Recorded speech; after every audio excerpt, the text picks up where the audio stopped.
was handmade for King Louis XV of France, with each staple inscribed with his insignia. Who would have thought that staplers have royal blood?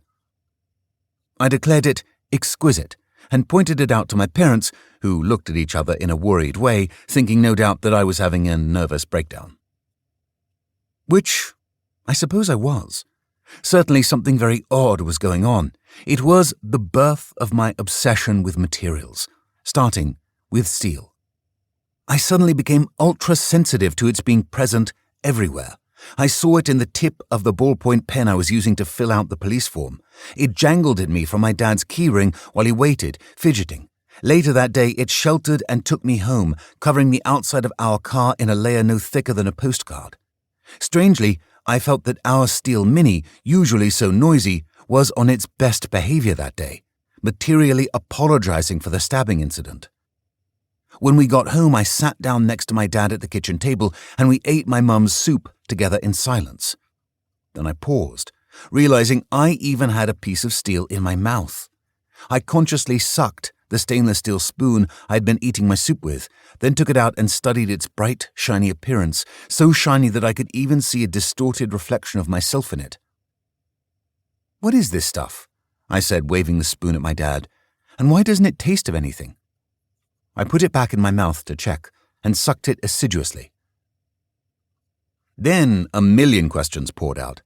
How is it that this one material does so much for us, and yet we hardly talk about it? It is an intimate character in our lives. We put it in our mouths, use it to get rid of unwanted hair, drive around in it. It is our most faithful friend, and yet we hardly know what makes it tick. Why does a razor blade cut while a paperclip bends? Why are metals shiny? Why, for that matter, is glass transparent? Why does everyone seem to hate concrete but love diamond? And why is it that chocolate tastes so good? Why does any material look and behave the way it does? Since the stabbing incident, I have spent the vast majority of my time obsessing about materials.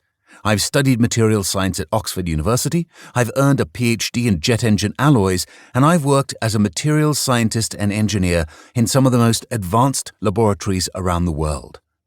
Along the way, my fascination with materials has continued to grow, and with it my collection of extraordinary samples of them.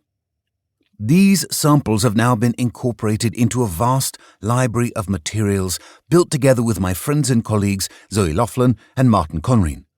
Some are impossibly exotic, such as a piece of NASA aerogel, which, being 99.8% air, resembles solid smoke. Some are radioactive, such as the uranium glass I found at the back of an antique shop in Australia.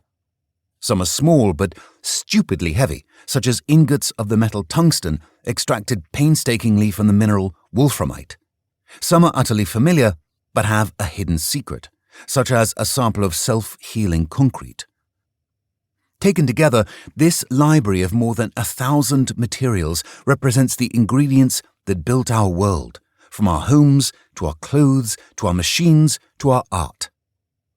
The library is now located and maintained at the Institute of Making, which is part of University College London.